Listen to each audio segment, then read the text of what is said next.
السلام علیکم ورحمۃ اللہ وبرکاتہ۔ دوستو، یہ کہانی ہے پراسرار قبرستان کی۔ وہ تینوں اپنے گھر سے دور ہاسٹل میں رہائش پذیر تھے۔ سردیوں کی چھٹیاں ہوئیں تو ان تینوں نے کسی اچھی سی جگہ سیر کا پروگرام بنایا۔ سب کی باہمی رضامندی سے قریبی ایک تفریحی مقام پر جانے کا فیصلہ کیا گیا۔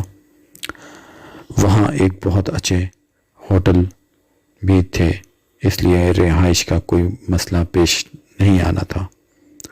وہ جگہ ویسے تو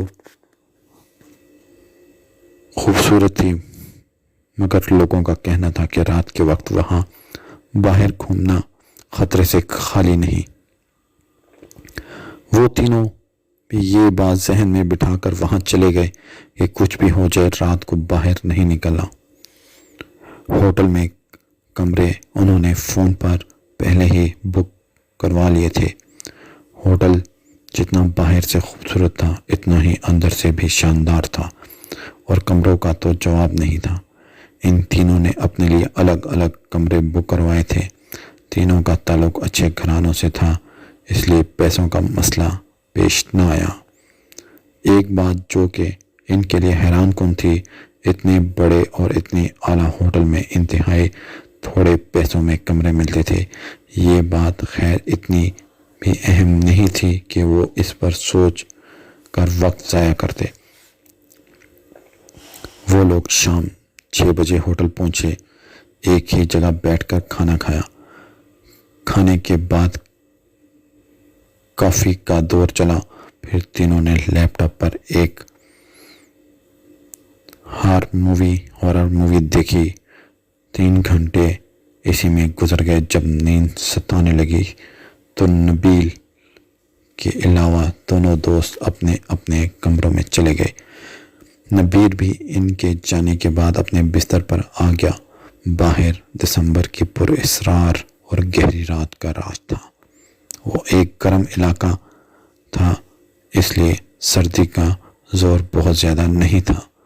کمرے میں ہیٹر کا انتظام تھا، لیکن نبیل نے چلانے کی زحمت نہ کی کیونکہ سردی برداشت کے قابل تھی۔ اس کمرے کی کھڑکی پر ہلکے زرد رنگ کا پردہ لہرا رہا تھا۔ کمرے میں جہازی سائز کا ایک بیڈ تھا جس پر گہرے نیلے رنگ کا نرم و ملائم کمبل رکھا ہوا تھا۔ نبیل نے ایک نظر کھڑکی کھول کر باہر ڈالی۔ دور دور تک کوئی روشنی نہیں تھی۔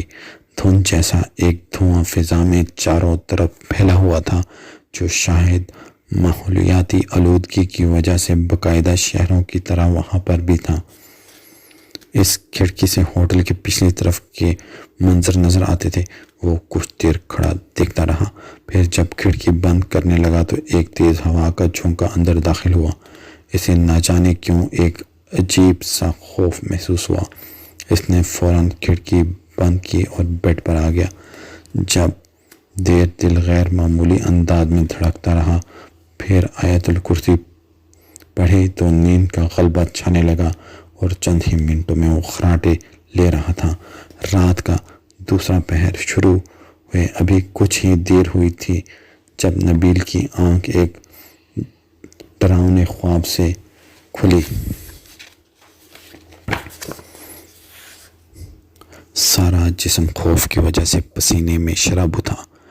شاید یہ ہارر مووی دیکھنے کا اثر تھا، اس نے دل میں سوچا۔ دسمبر کی سردی میں بھی اسے کمرے میں گھٹن اور گرمی محسوس ہوئی۔ وہ بیڈ سے اتر کر کھڑکی کی طرف آیا۔ کھڑکی کھلی تو ٹھنڈی ہوا کمرے میں آنے لگی۔ کچھ سکون محسوس ہوا۔ نبیل نے باہر کے منظر پر ایک نظر ڈالی۔ دھند اب نہیں تھی، موسم صاف تھا۔ دور دور تک پھیلی تاریکی دیکھ کر ایک بار دل ہول اٹھا تھا۔ اسے رات کا دوسرا پہر سب سے زیادہ خوفناک لگتا تھا۔ وہ کچھ دیر کھڑا لمبے لمبے سانس لیتا رہا۔ جب کچھ دیر بعد وہ نارمل ہوا تو کھڑکی بند کرنے کا سوچا، لیکن تبھی اچانک اس کی نظر ہوٹل سے کچھ دور بنے قبرستان میں گئی۔ بنا 4 دیواری کے وہ ایک چھوٹا سا قبرستان تھا جہاں قطاروں میں قبریں موجود تھیں۔ وہ حیران ہوا اس قبرستان کے بارے میں تو کبھی نہیں سنا تھا کہ ہوٹل کے اتنے قریب ہی کوئی قبرستان بھی ہے۔ یہ ہوٹل والے بھی کتنے بیوقوف ہیں، بھلا قبرستان کے اتنے قریب ہوٹل بنانے کی کیا ضرورت تھی؟ وہ زیر لب بڑبڑایا۔ قبرستان کے داخلی حصے پر ایک نلکا لگا ہوا تھا، اور یہ دیکھ کر نبیل کی آنکھیں پھٹنے والی ہو گئیں کہ اتنی رات کو وہاں ایک عورت پانی بھر رہی تھی۔ ایک چھوٹا سا برتن نلکے کے آگے رکھے وہ ارد گرد سے بے نیاز نلکا چلا رہی تھی۔ نبیل کی طرف اس کی پشت تھی، اس لیے وہ اس کا چہرہ نہیں دیکھ پا رہا تھا۔ چاند کی روشنی میں ہر منظر واضح نظر آ رہا تھا۔ یا اللہ، اتنی رات کو یہ عورت کون ہے اور یہاں کیا کر رہی ہے؟ وہ دل ہی دل میں بولا۔ یہ منظر دیکھ کر ہی اس کے رونگٹے کھڑے ہو گئے تھے۔ وہ ایک سیکنڈ میں کھڑکی بند کر کے بیڈ پر آ گیا اور سوچنے لگا کہ آخر وہ کون تھی۔ پھر خیال آیا شاید ارد گرد کوئی عورت ہو جو اپنے کسی عزیز کی قبر پر آئی ہو۔ یہ سوچ کر دل میں موجود ڈر تو کچھ کم ہوا، لیکن وہ اتنی رات کو وہاں کیوں موجود تھی؟ یہ بات ابھی تک سوالیہ نشان تھی۔ کچھ دیر فضول سوچوں کے ساتھ لڑتے جھگڑتے بالآخر رات کے 2 بجے ایک دفعہ پھر اس کی آنکھ لگ گئی۔ اگلا دن بالکل عام سا تھا۔ ان تینوں نے پورا دن ارد گرد کا ایریا گھوما۔ نبیل نے قبرستان اور عورت والی بات کا ذکر کسی سے نہ کیا۔ شام ہوتے ہی وہ واپس ہوٹل آ گئے۔ رات کا کھانا 7 بجے ہی کھا لیا گیا کیونکہ سب بہت تھکے ہوئے تھے اور آرام کرنا چاہتے تھے۔